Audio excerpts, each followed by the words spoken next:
आपने इस देश का बना दिया, मजाक आपने इस देश का बना दिया।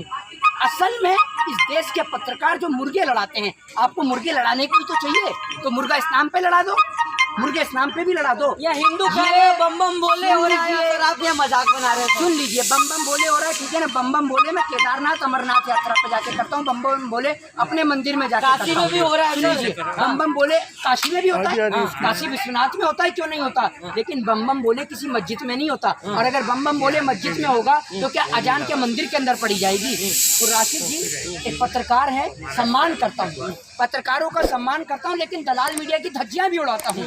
और आपको नहीं कहूँगा, नेशनल चैनल के जो पत्रकार हैं उनको लेकर कहूँगा। केशव प्रसाद मौर्य तो कह रहे हैं कि अगर मक्का में खुदाई करवा दिया जाए मक्केश्वर मंदिर निकलेगा, आप यहाँ काशी की बात कर रहे हो। अरे तो मैं कह तो रहा हूँ कि आप ये कह तो रहा हूँ कि नरेंद्र मोदी का कार्यालय तोड़वा दो, उसमें विष्णु का भी मंदिर निकल जाएगा, ठीक है ना, ये भी तोड़वा दो। एक काम करो, पहले पूरा हिंदुस्तान खुदवाई लो आप, पहले खुदवाई लो आप हिंदुस्तान। इस देश के अंदर आप एक एज अ रिपोर्टर मैं आपसे एक सवाल करता हूँ, ये देश स्वामी प्रसाद मौर्य के बयान, केशव प्रसाद मौर्य के बयान से चलेगा या फिर संविधान से चलेगा? नहीं, संविधान से चलेगा, तभी से सुप्रीम कोर्ट का अब दरवाजा एक खटखटाया एक गया करके है। आप सुनते रहिए। जब ये देश संविधान से चलेगा तो भारत देश के संविधान निर्माता या भारतीय संविधान के जनक कहे जाने वाले बाबा साहब भीमराव अंबेडकर ने जो संविधान बनाया, जो न्यायपालिका बनाई, जब इस देश का संविधान में एक एक्ट बनाया गया 1991 में, एक रिलीजन एक्ट बनाया गया, जिसके तहत 15 अगस्त 1947 के बाद जिस जगह पर मंदिर है उस जगह मंदिर ही रहेगा,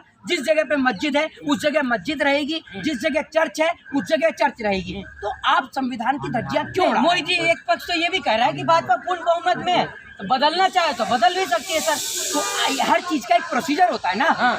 आप अगर पत्रकार हैं तो पत्रकार के लिहाज से सोचिए। आप एक देश के अंदर जो सड़क छाप लोग होते हैं, जिनके मुंह में जो मर्जी आता है वो बक देते हैं, केशव प्रसाद मौर्य जैसे लोगों की बुद्धि से मत सोचिए। केशव प्रसाद मौर्य तो बन गए ना डिप्टी सीएम, प्रशासनिक पद पे है सर, बुद्धि नहीं है, कैसे बैठ गए सर? अरे सर आपने देखा है ना, बुद्धि तो सुन लीजिए, बुद्धि तो इस देश के अंदर मैंने देखा है कितनी है। इनकी पार्टी के नेता बलात्कारी हैं और बलात्कारी नेताओं पे बुद्धि होती है। इन पे बुद्धि अगर होती तो इन्हें इतना पता होता कि 12वीं पहले होती है या 10वीं पहले होती है। इन्हें इतना नहीं पता कि 12वीं पहले होती है या 10वीं पहले होती है, और ये मुगल काल के पेपर पढ़ के सुना रहे हैं। ये देख लीजिए, आप इतने पढ़े लिखे हैं।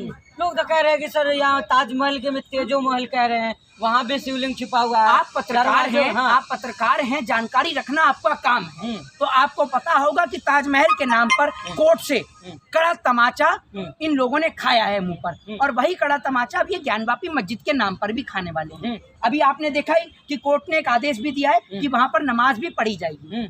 इस देश के अंदर खानों को लेकिन सील कर दिया गया सर। नहीं, अब आप थोड़ी इसीलिए कहता हूँ जानकारी पुख्ता रखिए। अभी कोर्ट से जो ऑर्डर आया है उसमें कह दिया गया है कि वहाँ पर नमाज भी पढ़ी जाएगी। इस देश के अंदर जाना ही ये देश ने शिवलिंग बना है वहाँ को सील कर दिया गया सर, सीआरपीएफ के हवाले कर। मैं आपको बताता हूँ, अब नमाज पढ़ी जाएगी। आप अभी देख लीजिएगा, कोर्ट का फैसला आया हुआ, आप उसको देखिएगा, एक बार जांचिएगा, पढ़िएगा। जो जनरल मेहता जो है उनकी बेंच का जो फैसला आया है, उन्होंने इस फैसले को सुनाया है, मैं आपको बता दूँ। नहीं तो सर, जिस तरह से आप हिंदू है, ब्राह्मण है, तिलकधारी है, लेकिन सर तमाम लोग खुशी मना रहे हैं। आप कह रहे हैं कि वहाँ पे मस्जिद थी सर। मैं खुशी नहीं मना सकता ना। मैं एक कानून का छात्र हूँ। मैं इस देश के अंदर हिंदू होने से पहले मैं एक भारतीय हूँ। मेरे लिए मेरे गौरव की बात है कि मैं एक भारत देश का नागरिक हूँ। आपके लिए शायद नहीं होगी। नहीं, सबके लिए सर, हर आदमी भारतीय होने पर गर्व कर रहा है। तो अगर आपको भारतीय होने पर गर्व है तो मैं एक कानून का छात्र भी हूँ साथ, और आप एक पत्रकारिता करे भी हैं, व्यक्ति हैं। तो एक पत्रकार को और एक कानून के छात्र को सबसे ज्यादा आपत्ति होनी चाहिए। जब इस देश में कानून की धज्जियां उड़ेंगी तो पत्रकार को भी आपत्ति होगी। लोग कह रहे मुगल आक्रांत आए थे, कब्जा कर लिए, तोड़वा दिए मंदिर को, इसलिए सर लोग विरोध कर रहे हैं। अगर आप एक पत्रकार हैं तो आप जानते होंगे कि इस देश की खोज किसने करी, भारत देश की खोज किसने करी। वास्को डी गामा ने इस देश की खोज करी। वास्को डी गामा तो ईसाई था, तो अगर इस लिहाज से हम कहें कि ईसाइयों के देश पर हिंदुओं ने कब्जा कर लिया, तो आप क्या जवाब देंगे?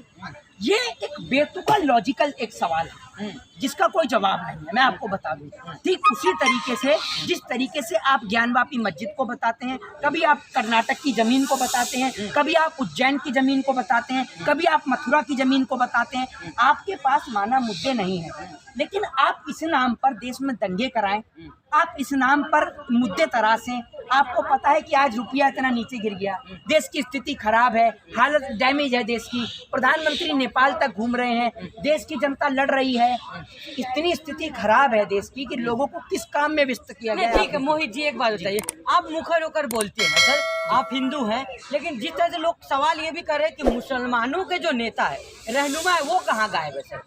मुसलमान को इस देश के अंदर बोलने की जरूरत क्या है ये बताइए। हाँ। मुसलमान के जो संविधान को मानने वाले लोग हैं वो सब बोल रहे हैं, और मुसलमान नहीं, भारतीय, मुसलमान मत बोलिएगा, भारतीय। नहीं, पक्ष तो एक पक्ष, दो पक्ष हो गया सर, वहाँ कोर्ट में भी कहा गया हिंदू पक्ष मुस्लिम पक्ष। मैं क्या बोल रहा हूँ आपसे, हम भारतीय हैं और हम भारतीय कंधे से कंधा मिलाकर चलते हैं। बात रही मंदिर और मस्जिद की, तो मंदिर और मस्जिद के नाम पर जो जिस तरीके का जहर घोला जा रहा है, तो जो 4-5 जो लोग हैं जो देश की अस्मिता को हिलाने का प्रयास कर रहे हैं, मैं इन लोगों को बता दूं कि इस देश के अंदर जो भारतीय हैं, जो मुसलमान पक्ष के भारतीय हैं, जो हिंदू पक्ष के भारतीय हैं, और जो संविधान प्रेमी भारतीय हैं, वो संविधान प्रेमी भारतीय कोर्ट पहुंच चुके हैं याचिका लेकर, और वो कोर्ट से जवाब मांग रहे हैं कि आप अगर एक्ट को फॉलो नहीं करा सकते तो ये एक्ट इस देश में बनते क्यों हैं, और अगर आप एक्ट में संशोधन कर रहे हैं तो पार्लियामेंट के जरिए करिए। ठीक है मोहित जी, मुखर होकर के आप बातचीत रखते हैं, लगातार बनारस में थे, लगातार असुद्दीन ओवैसी का बयान जो है वो कह रहे हैं कि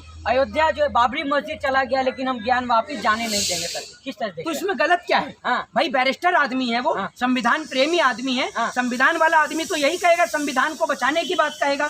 भाई संविधान, फिर वो उनका आपने इंटरव्यू भी सुना होगा, उन्होंने तो सीधे तौर पर यही बोला है कि 1991 का जो एक्ट बना हुआ है वो क्यों बनाया है फिर आपने? सीधी सी बात है, हम भी कानून के छात्र हैं, चाहे और तमाम लीडर्स हो, तमाम लीडर्स का भी यही कहना है पार्टी के नेताओं का कि भाई ये जो देश में मंदिर और मस्जिद के नाम की जो जंग छेड़ रखी है, जो सरकार जो है वो मुद्दा विहीन हो चुकी है और हिंदू मुस्लिम के नाम पर लोगों को व्यस्तता कर रही है।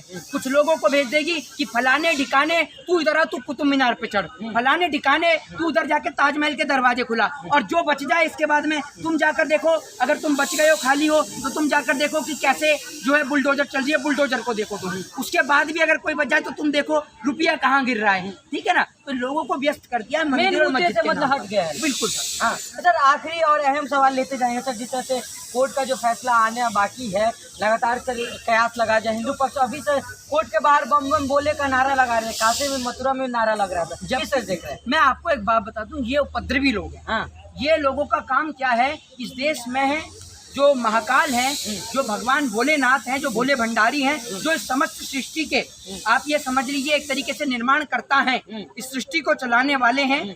आप ये समझिए इस देश में ईश्वर, अल्लाह, वाहिगुरु सब एक हैं, सब एक हैं, लेकिन उनको मानने के तरीके अलग अलग हैं। कोई इस देश में भगवान को मंदिर में जाके पूजता है, तो कोई इस देश में अल्लाह को मस्जिद के अंदर जाके तराशता है। तो लोग इस देश में अलग अलग तरीके से करते हैं इबादत, लोगों की प्रार्थना करने का, इबादत करने का तरीका अलग है। कि गौरी इंतजार कर रही है सर, लेकिन हैं गौरी इंतजार कर रही है, गौरी तो इंतजार कर रही है या नहीं कर रही है वो तो बाद में देखा जाएगा, और गौरी इंतजार करने की जरूरत नहीं है। इस देश में केदारनाथ है, भोले भंडारी का धाम है, बहुत बड़ा धाम है, अमरनाथ यात्रा है, भोलेनाथ का धाम है। तो आप ये मत कहिए कि गौरी इंतजार कर रही है, इंतजार कर रहे हैं उपद्रवी कि कब कोई फैसला है और हम इस देश में इसके नाम पर दंगे करें। तो मैं लोगों को समझाना चाहता हूँ कि शांति प्रिय ढंग से जो फैसला आता है उसको माने और संविधान की रक्षा में सहयोग दें। जय हिंद, जय भारत।